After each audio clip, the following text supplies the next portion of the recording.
Rodney Orr from TiderInsider.com, Tider Insider TV. Hey, by the way, for the second straight week, Tider Insider TV will come to you tonight because tomorrow night's New Year's Eve, much like last week, obviously, was Christmas Eve. So tonight, 6:30 on WVUA 23, we've got Tider Insider TV. It will be our Verbo Citrus Bowl preview edition. So make sure and tune in tonight. And, of course, we'll preview the game here on the radio as well this morning. Good morning, Rodney. Good morning. How are you? Doing great, man. Let's jump right in because it has been a lively morning here on the program. So let's get right to it.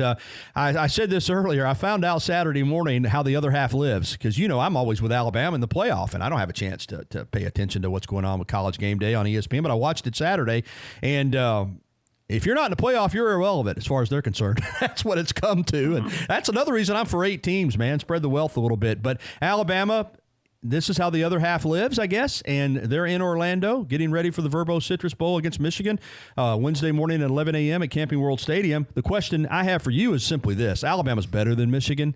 If they're ready to play and they prepared the way they should have, I think they'll win the game.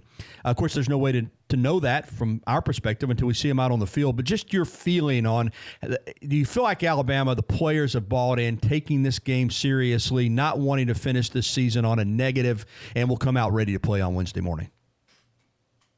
Well, I think all indications are that's the case because you've got so many of them that, there's some that have ducked out, but Alabama has only had a couple that we know of that won't play in the game. Trevon Diggs, of course, we know that. Terrell Lewis, those guys have made decisions not to play. But, when you have a guy like Jerry Jeudy, who's some think will be a top 10 pick in the upcoming draft, talking about there's really no reason not to play in this game, I think that they've done a great job. The coaching staff, of course, headed by Nick Saban, has really done a great job of stressing the importance of these guys finishing out this season strong. And I think the leadership on this team stepped up, led by Tua, even though he won't be able to play in the game. But I think he's taken a strong leadership role in encouraging all the other guys to, let's finish out this season as strongly as we possibly can. And so I think that's a good sign. Now, how they'll actually play, it's like you said, we don't know until they,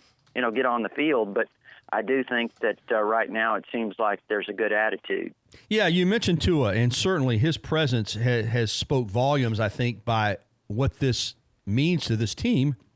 And other injured players are there as well in Orlando with this team, which I think is a good sign. I want to ask you about Mac Jones, though. He and listen, I get it, man. He's a confident kid, and I think that he wants to make sure people understand that he's the starting quarterback for this game and hopes to compete for it next year. He made the comment, though, that this is his team now. He said, Alabama is my team. Do you like that? Do you think that's being a little too bold? What did you make of that statement? I really don't know because it's hard to say just based on what that one comment. I don't know what the text is. It certainly context is, but I would say this: that it is his team for this game. As he's preparing for this game, and I think that's the attitude he has to take. Is hey, this game, this is my team. Now moving forward, who knows? I mean, if Tua were to come back. He's obviously the quarterback. If and there's going to be competition regardless. You've got a couple of young quarterbacks there. We know about Talia and Paul Tyson, and you've got a great one coming in too, and Bryce Young. So there's going to be competition. I don't think it's as you move forward, unless it's Tua. I don't think it's anybody's team yet. Rodney Orr with us from TiderInsider.com, Tider Insider TV. I want to ask you about the defense because in Pete Golding, a rare opportunity to speak with the media this weekend in Orlando, and he talked about the issues and the injuries and maybe at times they needed to make it more simple and he didn't make excuses, but he's right. I mean, you got 2 inside linebackers that had never played college football, and one's making the call and the other one's trying to make sure they're on the same page, and at times that wasn't the case. But they've played an entire season now. You've got a bowl game that you've had plenty of time to prepare for. I know this is 2019 season, but it'll be New Year's Day 2020. For this defense, is this an opportunity against a terrific quarterback in Shea Patterson and a really good Michigan offense to maybe make a statement, not only in this game, but for maybe setting the standard for next year? Because this was not a typical Alabama defense statistically or in just watching them play. Can this game be a kind of a forerunner to getting back to the Alabama standard on defense for next season, do you think, Rodney? Well, I think it's certainly an opportunity. These guys have had some more time here to practice, and I'm sure that there's a lot of things they would like to correct and to improve and to show that improvement in this game, show some progress and development. They played a lot of young players. Now they've gone through a complete season. Now they've had the bowl practices. So they should show some improvement. I think it's a great opportunity for so many of these young guys. The defensive linemen, we talked about the two true freshman inside linebackers. Trevon Diggs is not playing in this game. So it's a great opportunity for Josh Jobe, probably would start at that other corner spot, would be my guess. And then with Terrell Lewis out, you've got Chris Allen, there's been a lot of high hopes for him since he signed out of Baton Rouge a few years ago. And so this is going to be an opportunity for him, and we'll see if any of the other younger players, get that opportunity. Like King Makuta, I'm not really sure how many games he played in, but he could possibly play in this game, Gary, and not burn a red shirt. Matter of fact, I think that's probably the case with him. So might be interesting to see if he gets some opportunities. But, again, I just think that it's going to be a little bit of a process for this defense. I don't think that we're going to come out and see a tremendous amount of improvement, but I do think we could see some progress. Rodney Orr with us. Clearly at Alabama, we talk about the standard. The standard is to be in the playoff, period, and they're not there, and it's a disappointing season any way you cut it, for whatever the reasons, whether it's injuries, bad calls by officials, regardless, they're not where they want to be. The challenge is to get back there. All right, this staff has been a work in progress since Saban got here. From the first season, Rodney, there have been staff changes. It's almost been a constant.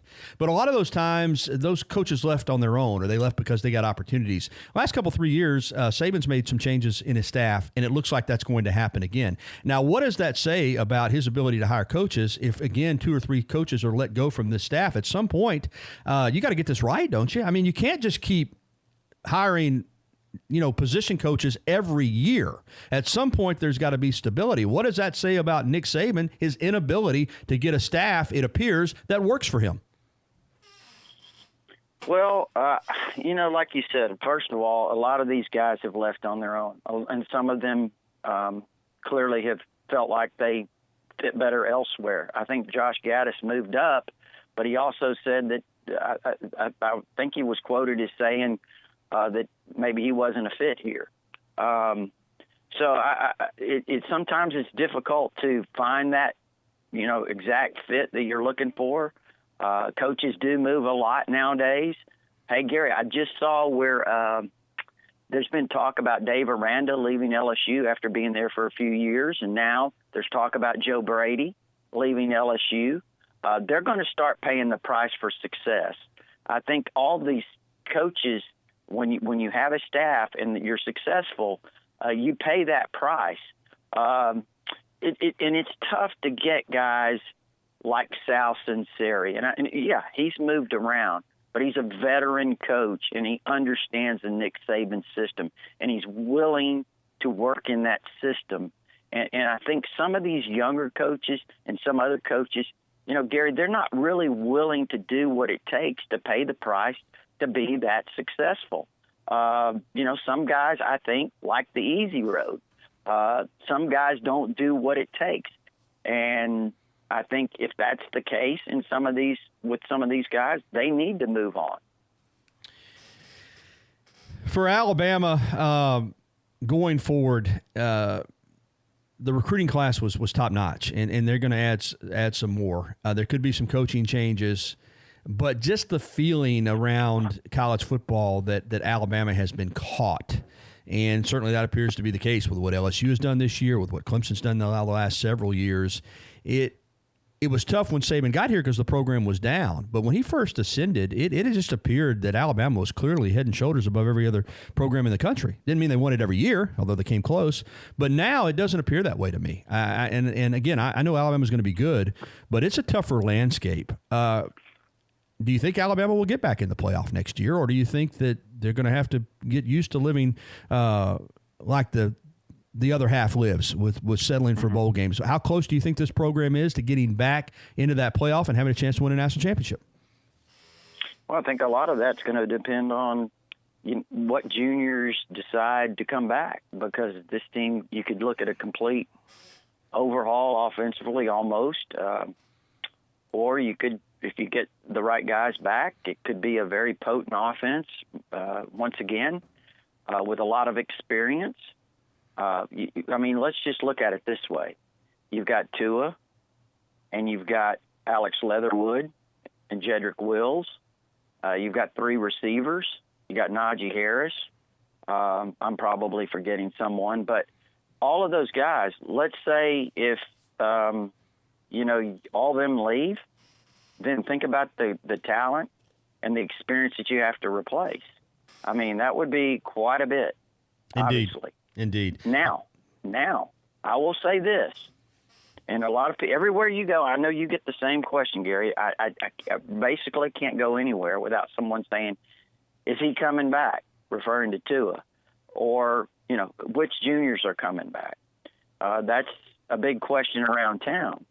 And I won't be completely surprised if several of them do come back. I don't want to go out on a limb and say I think that Tua is coming back, but I do think that he's giving serious consideration to it. And if he does, and some of the other guys follow, then I think Alabama next year would be right back at the top of the list. When you're talking about that first poll comes out, Alabama will be right there. Yeah, you could certainly change their team if those guys come back. All right, Rodney, we're really crunched for time today. I'm sorry, but I do want to get your thoughts on just a quick overview of what we saw in the playoff. Clearly, Clemson gutted one out. I thought Ohio State was the better team that night, but as Dabo says, you can prepare for what we do. You can't prepare for who we are. They're on the verge of their own dynasty, and LSU certainly has, I think, an opportunity to stake a claim as the greatest team in college football history if they can finish out that schedule as dominant as they've been for 15-0. So 2 of Alabama's big rivals are going to be in the showcase in the national championship game on January the 13th. Just your kind of early thoughts on this matchup. Well, LSU looks like the best team I've seen. To me, that's not based on the Oklahoma game, but I did pick Clemson going in because of their I really like Trevor Lawrence. I really like their experience. I really like the way they play in crunch time. We saw that again Saturday night against Ohio State.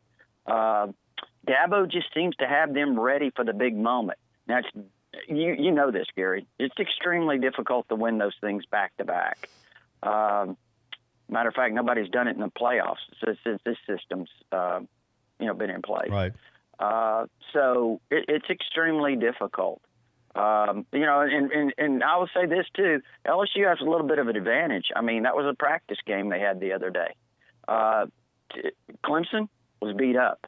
I mean, they hit Trevor Lawrence. They hit those receivers. Right. How quickly can they recover physically?